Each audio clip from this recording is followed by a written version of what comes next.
Hello everyone, welcome to my kitchen. My name is Michael and today I'm going to show you how to make barbecue sauce. And this isn't the typical kind that you would normally see in the stores. This is a mustard based barbecue sauce. At one point I lived in one of the states here in the South that the predominant barbecue sauce in the state was mustard based. And when I encountered that, I did not know what I was going to expect because I had grew up in an area where everything was tomato based. So the first time I ever had the mustard-based barbecue sauce, I was a big fan of that. So I always kept looking for it when I left that state, and it was difficult to find it outside of that area. And so I come up with another way was to try to find out how to make it, and I have a recipe here that I'm going to share with you today. If you've never had mustard-based barbecue sauce, definitely want to try this recipe. I'm going to make a small batch today. This will make this little half-pint jar that you see here, and you can give it a try. It is not only used as a marinade, you can use it once you've cooked your barbecue, you can put it in there in lieu of your barbecue sauce. If you want to use it in deviled eggs, I use it in the place of mustard when you're making your deviled eggs. I put the barbecue sauce in it. It is really good in that. Potato salad, anything that you want to use it for that you would use mustard for, you can definitely substitute this barbecue sauce for it. So I'm going to show you how to make it today. I've got my ingredients out here. This is really easy to put together. If you want to make a bigger batch, you can always take this recipe and double it, quadruple it, however you want to. This will last in the refrigerator 2 or 3 days. That's why I make the smaller batches of it. That way, whatever you're going to use, you can use it up and you won't be putting any of it to waste. The thing with not buying it in the store is there's no preservatives in this. So it's got the same ingredients that most of the brands in the store have on them, except for the preservatives in it. So you definitely want to use this up. So that's why I like making the smaller batches, and you can use it for that 1 time or 2 times that you're going to be using it for, and then you can make another batch. It's that easy to do. So let's get started with our ingredients. I've got a half a cup of yellow mustard here, and I'm just going to put it in this saucepan. And you really don't have to heat it up if you don't want to. I think it kind of brings out the flavors of the different spices that are in it and the seasonings that we're going to put in it. So I'll just heat it up for just a little bit, and we'll talk about that in a minute. So that is a half a cup of yellow mustard. Now I've got a 1/4 cup of brown sugar. This is not packed. I didn't pack it into the measuring cup when I measured it. I just spooned in a 1/4 cup of brown sugar. Now this is light brown sugar. If you've got dark brown sugar, you can definitely use that. It's whatever you like. And if all you've got is light brown sugar and you want a little bit darker brown sugar, remember you can always add just a little bit of molasses to it. And if you haven't checked that video on how I make brown sugar, I'll put that link in that description box below. So we're just going to add the 1/4 cup of my light brown sugar. Now I've got a 1/4 cup of apple cider vinegar. This isn't the one that has the mother in it. This is just regular apple cider vinegar. This is all I've ever used. I guess you could use the one with the mother in it, but I've never done that. So this is just plain apple cider vinegar.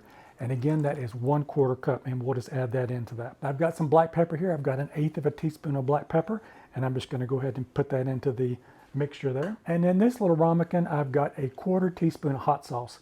I like Texas Pete's. That is probably the one that my go-to for that, but whatever hot sauce you like.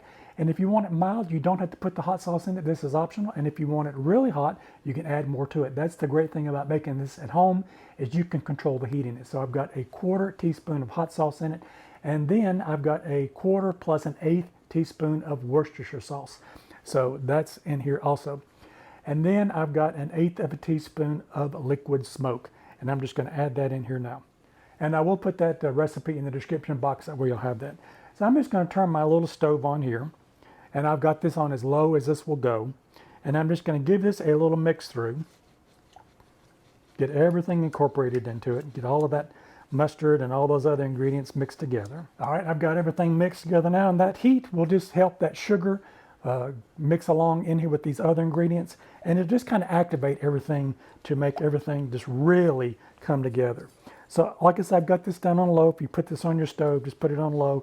And we're just going to heat it up between 5 to 10 minutes. You don't want to boil this.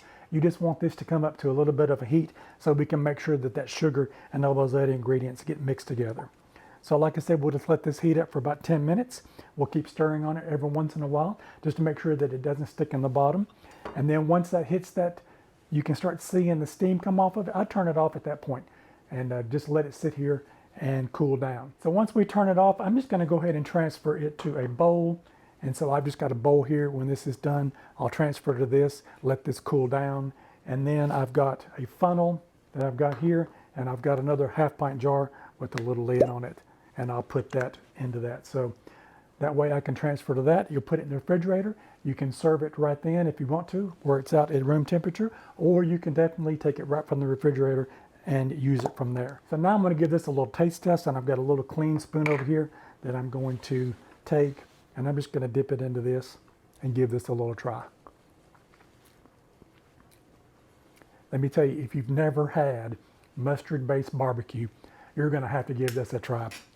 I know you're going to love it, and once you try it, you can make a small batch like this and make one that's half this size and give it a try. And like I say, it's got so many uses for it. You can substitute it in anything that requires mustard in it. It just gives it a little bit of sweetness. It's got that little bit of that apple cider vinegar in it, and those other ingredients, it just kind of brings it all together for that great taste that it's got. I hope this is inspired for you to try some mustard-based barbecue sauce. And if you have and you love mustard-based barbecue sauce, I'd love to hear from you in the comments section. And let me know if you make this, what you think of it. Maybe you might want to check out one of these other two videos over here. You might find something else you like. Don't forget to like, share, and subscribe. And don't forget to leave me a comment. I would love to hear from you to let me know what you think of the mustard-based barbecue sauce. I'll see you in my next video. Bye-bye now.